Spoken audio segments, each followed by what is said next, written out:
gente vai fazer agora é ver uma ideia da demonstração da equação que fornece para a gente a intensidade no padrão de difração ao longo de toda a fenda que a gente mencionou nos últimos vídeos, ok? Para fazer isso, a gente vai usar a representação fasorial de uma função senoidal que ajuda a gente a entender a ideia por trás dessa demonstração. Ok, então a gente vai começar com uma função dada dessa forma aqui, cosseno de ômega t mais φ, né? É cosseno de ômega t mais φ. Aqui eu vou usar o cosseno porque a gente usou o cosseno para representar o campo elétrico, mas eu poderia substituir aqui pelo seno, que seria equivalente. E eu vou associar a essa função, que é uma função escalar, né? Não tem nenhum vetor aqui. Eu vou associar um vetor a essa função escalar. E esse vetor é dado da seguinte forma. Ele começa com um ângulo φ em relação ao eixo x. Ele tem módulo igual a E. E ele vai girar no sentido anti-horário com a velocidade angular igual a ômega, em que ômega é esse parâmetro que aparece aqui.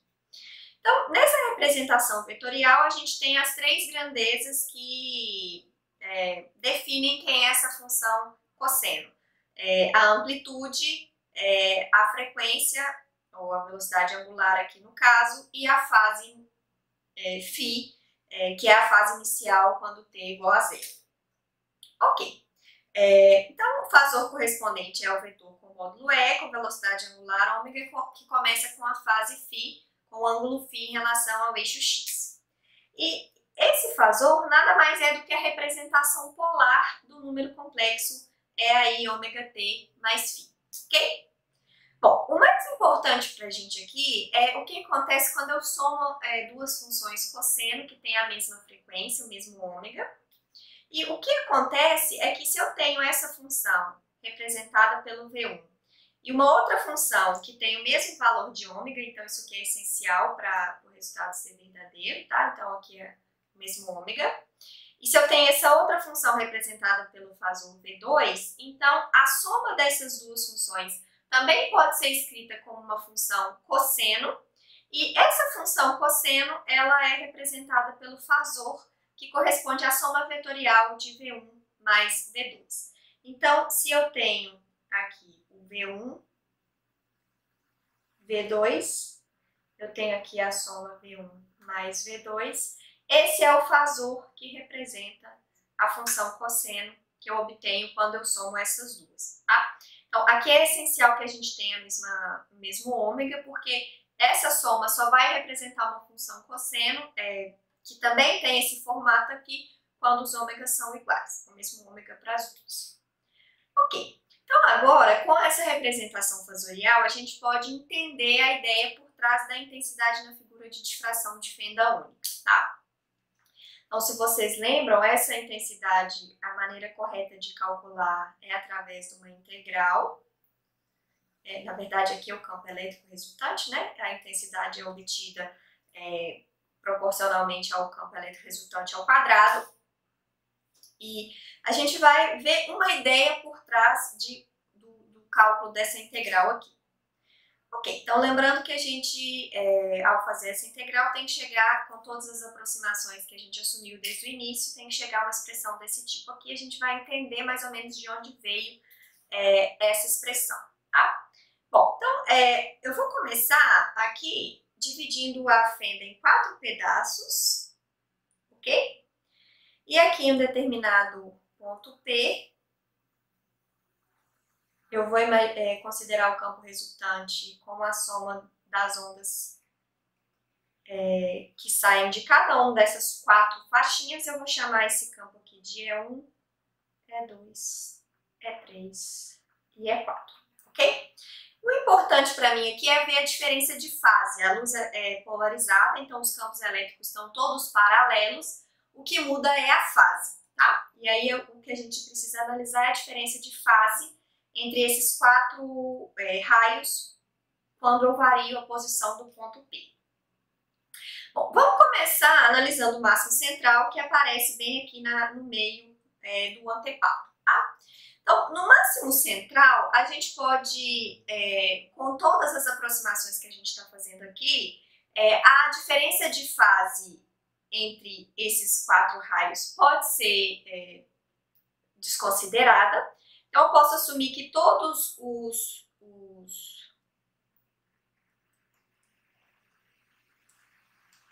os campos elétricos EI têm a mesma frequência e a mesma fase φ. Então, todos eles têm a mesma fase, tá? No máximo central, no ponto central. E por isso, os fasores correspondentes... Então, aqui eu não estou desenhando o campo elétrico, tá? Os campos elétricos a gente assumiu desde o início que são paralelos ao eixo Z. Então, é cosseno de ômega t mais φ vezes K, tá? O que eu estou desenhando aqui são os fasores correspondentes a cada uma dessas funções cosseno. E aqui, como as fases são todas iguais, os fasores são todos paralelos, e aí quando eu somo todos esses fasores, eu obtenho o fasor do campo elétrico resultante, que é a soma desses campos aqui. A gente vê que eu tenho interferência construtiva nesse ponto, tá? Então, os fasores são paralelos e as ondas se reforçam, eu tenho um campo resultante dado por esse fasor aqui, tá? Agora, quando eu tenho os pontos laterais, quando eu saio do máximo central, a diferença de fase entre os raios 1, 2, 3 e 4 não pode mais ser desconsiderada. E aí, a gente vai ter os fasores levemente angulados uns em relação aos outros. Lembrando que aqui esse desenho representa os fasores associados a EI, cosseno de ômega t mais φ. Então, agora eu não posso assumir que os φs são todos iguais, tá? Então, os fasores não são mais todos paralelos, eu vou ter uma coisa desse tipo aqui. E agora eu preciso ver quem é o campo resultante, né? Então, eu preciso calcular quem é esse campo resultante aqui. Ok, o meu objetivo é calcular o campo resultante quando eu faço o tamanho das divisões, eu aumento o número de divisões na fenda e faço o número de divisões ir para zero. Então, eu vou aumentar o número de divisões, então, ao invés de 4, eu vou ter mais, aqui 8. Se eu aumentar mais, eu vou ter todos esses vetorzinhos aqui. E no limite, quando a espessura de cada divisão vai para zero, né, no limite quando eu tenho infinitas divisões, esses vetores aqui que representam os fasores vão formar um semicírculo, um pedacinho, semicírculo não, um pedaço de círculo como esse aqui. E o comprimento desse semicírculo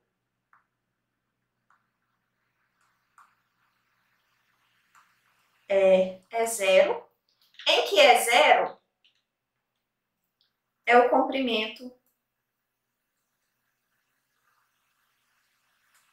ou o módulo do campo elétrico resultante no máximo central. Tá? Então, os módulos dos campos elétricos, eles são os mesmos, tanto no máximo central quanto nos outros pontos da fenda.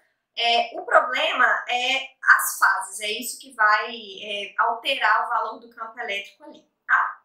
Então, eu vou ter um círculo de comprimento zero, e agora para a gente calcular qual que é o tamanho desse segmento aqui, né, que é o campo elétrico resultante R, a gente vai analisar a geometria do problema.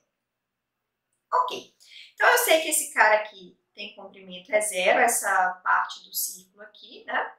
E aqui eu vou supor que eu tenho o centro do círculo.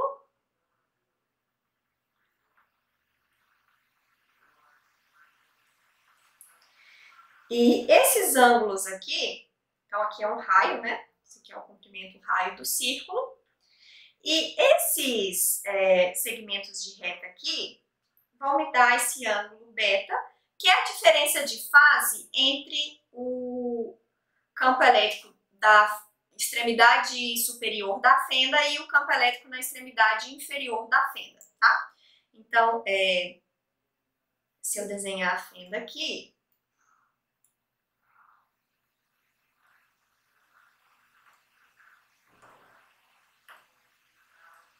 Se eu desenhar a fenda aqui, então aqui eu tenho cosseno de ômega t φ0 mais φ0, e aqui é cosseno de ômega t mais φa, né? A fase na extremidade superior é a fase na extremidade inferior, e o beta é φa menos φ0. Tá? Então, lembrando que a fase inicial me dá a inclinação do fasor, e aqui eu estou desenhando os fasores. Essa inclinação aqui do último fasor é beta, que é justamente a diferença de fase entre o primeiro fasor e o último. Ok, então se esse ângulo aqui é beta, aqui é 180 menos beta, aqui, como esse triângulo aqui é isósceles, é beta sobre 2, beta sobre 2. Se a gente lembrar que um raio do círculo faz um ângulo de 90 graus com a tangente, né? Então aqui 90 graus, aqui é 90 graus, esse ângulo interno aqui é igual a 90 menos beta sobre 2, aqui também. E aí, como a soma dos ângulos internos do triângulo tem que ser 180, esse ângulo aqui vale beta, ok? Bom, então, da análise dessa geometria, a gente chega à conclusão que esse ângulo aqui é beta sobre 2, o comprimento desse círculo aqui é 0, e aqui eu tenho raio. Então, como eu sei aqui esse ângulo, eu tenho um triângulo retângulo, falta eu descobrir, para eu descobrir o tamanho desse segmento aqui, falta eu descobrir quem é o raio. Ok, então a gente chamou esse ângulo aqui de beta, que é a diferença de fase entre os raios que partem da extremidade superior e da extremidade inferior da fenda.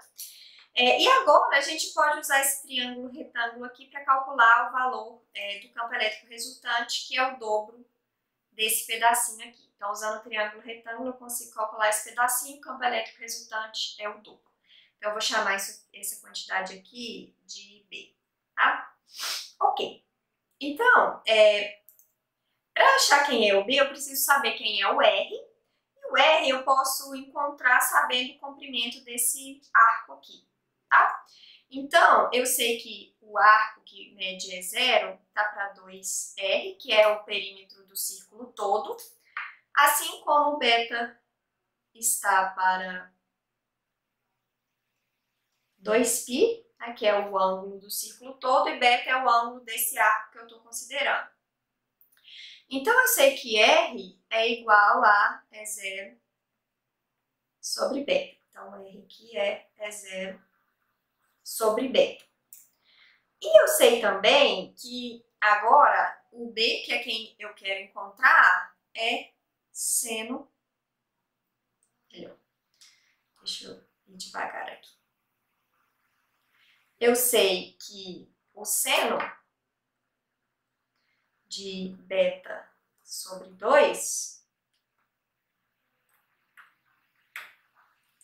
eu sei que o seno de beta sobre 2 é igual a cateto oposto, que é o B, sobre a hipotenusa, que é o R, que é a mesma coisa que B beta sobre 0. Ok, então isso mostra pra gente que o B é igual a 0 seno de beta sobre 2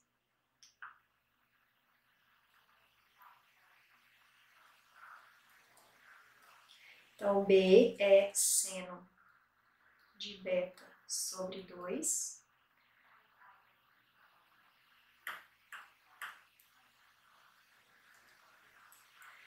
O B é 0 seno de beta sobre 2 sobre beta. Mas a gente lembra aqui que o B é igual a R sobre 2. Então, o campo elétrico resultante é 0 seno de beta sobre 2 dividido por beta sobre 2, que era a expressão que a gente queria calcular.